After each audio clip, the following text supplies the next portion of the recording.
Now we've called this the tea light holder because in the drawers you will be able to put some little tea lights, and you could just decorate it up to suit your home decor, but it's just a base, really it's just a lovely little box with a nice wrap around it.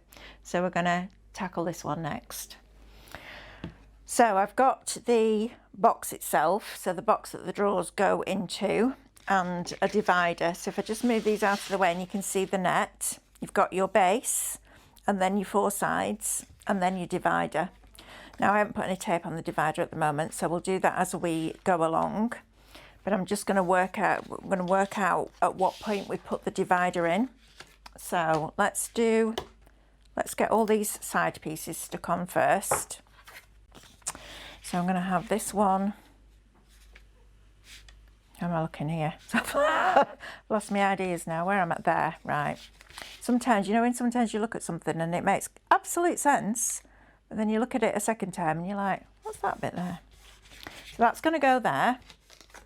And then this one's going to go here. So the tabs are going round, right? And you can always revert back to your net. So if you look now, I've got a tab there, a tab there. This is why I like having the net designs, a tab there and a tab there. So if you think when you're doing a box, a tab has to go to a side like that, then it makes more sense. I just couldn't see that then. That's very unusual for me. But I'm better, if I'm designing a box myself, I have to draw it out. I can't just visualize it in my head. So I think having the nets for me has really, really helped. So I hope that you find that as well.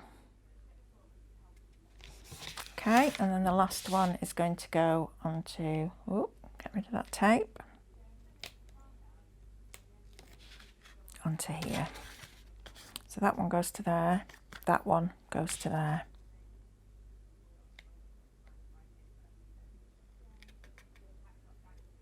Okay, so we now have that bit. Now, when we fold all this up, we're going to need to have a divider that goes in here.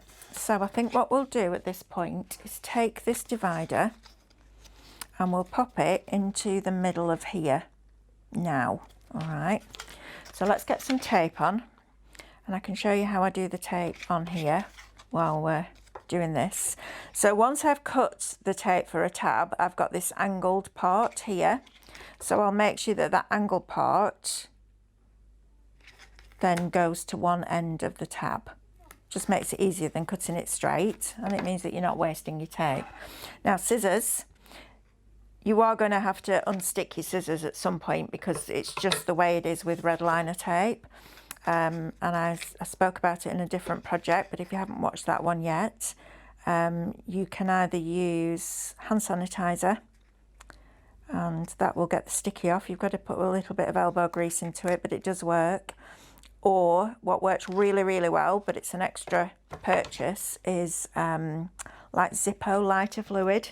It doesn't have a very nice smell to it, as you can imagine, but it does work really well. So, I'm sure there's a proper sticky stuff remover out there somewhere.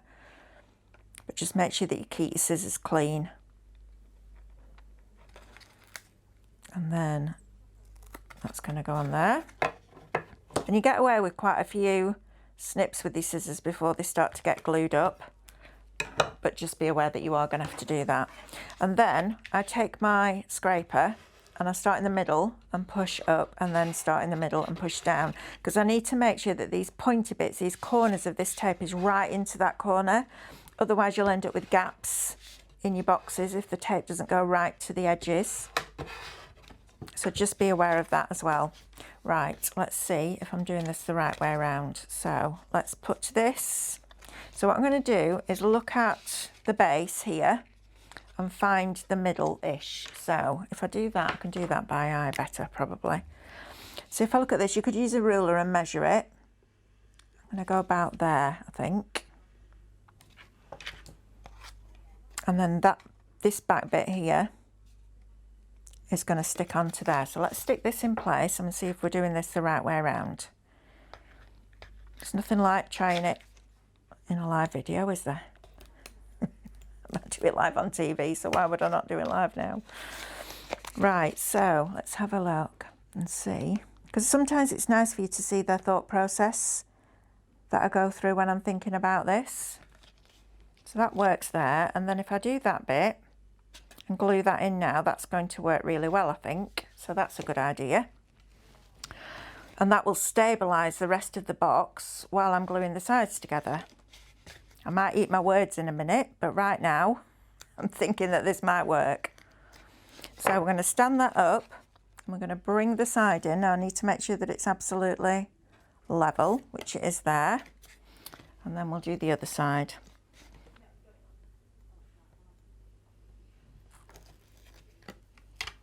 So we're going to fold that in, make sure that that's straight and bring that side in. Okay, so now we've got our divider in place. That looks like that's going to work. So now let's do this piece here. And let's turn that round. I'm going to have to lift this up now to get that straight. Like that. And then this one.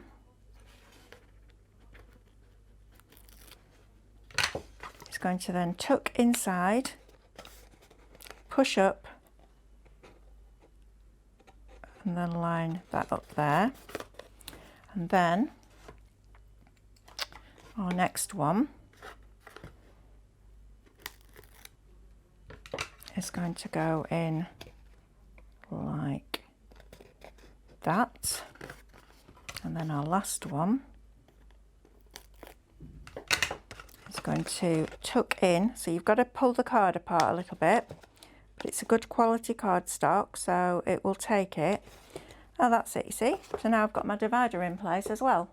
That's actually a really good way of doing it because it's supported the inside. I haven't quite got it in the middle, but you know what? You will take more time and you'll probably measure it out. So that's the base that the two drawers are going to go into. So let's do the drawers now. And I've got two little handles. Now the handles look like this.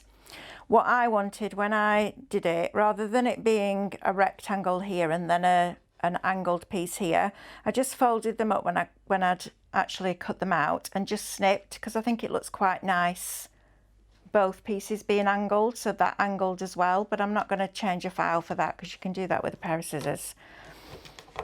There's times when I will insist that a file is changed, and there's times when I'm just like, you know what, we can make it happen ourselves. So let's do these drawers. So let's take the tape off that one. And I think I might just do one of these drawers, because once I've done one, you see how it works. And then another one there. And I think what I would do if I was doing this again is decorate the drawers, do the drawers and decorate them first, and then keep your box flat. So don't build the outside box, do the drawers first, then position the drawers inside and then put your divider in.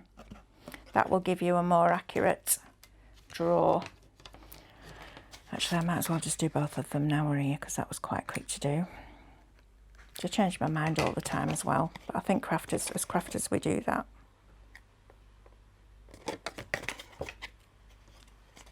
I'm not disciplined enough to not change my mind halfway through.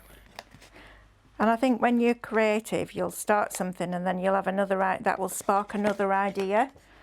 So I used to get a bit cross with myself when my project didn't look exactly as I thought it was going to do, but now I just embrace that organic process.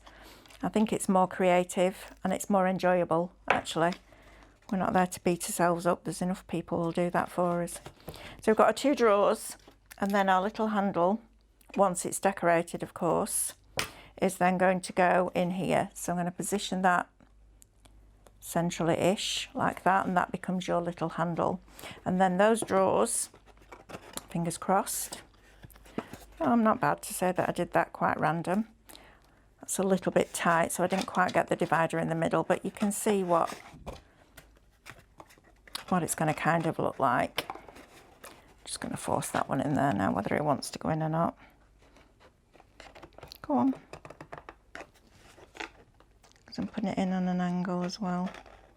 Let's try it that way around, see if that's any better. It's catching on the tabs inside. It's just because I haven't got the divider dead central, but I'm sure you will forgive me that. Right, stop being stubborn, Melanie, and just accept that you put the divider in the wrong place. I'm really bad for that. I'm terrible.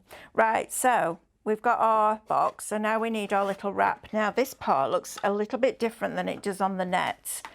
So what they've done when they designed the net, if I just bring this one in for you, is they've put an extra section on to reinforce the base underneath the box. But you actually don't need those two pieces. So when they've pulled it apart, they've just kept them without these bits. So what's going to happen here, I'm just going to refold these because I'd folded them the wrong way around. So we'll just refold those back. So these parts are going to go underneath your, so the tab is going to glue to the bottom of your box.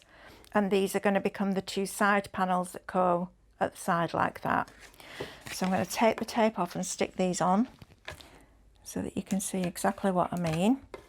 So I'm going to turn the box over and I'm actually going to do it this way so that I can see that edge. So that's going to go on there like that. That goes over the side and that comes at the top. And then the same with this one on the other side. Bear with. Oh. Right, slow down. This is the bit that drives me bonkers. There we go. And then I'm going to stand that one down and position that on there.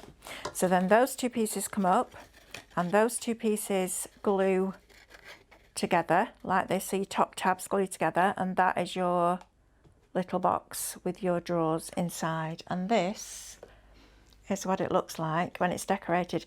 And actually, you were surprised when you've got your mats and layers on here, it feels quite weighty. It feels really sturdy. So it's a really nice little box that I like that one. That's one of my favourites, I think, that they've done. And then you could put your tea lights in, maybe put matches in the top one, tea lights in the bottom, or just, you know, little tea bags or little bars of chocolate or whatever it is, just something that's really nice to give as a gift or as a storage item as well.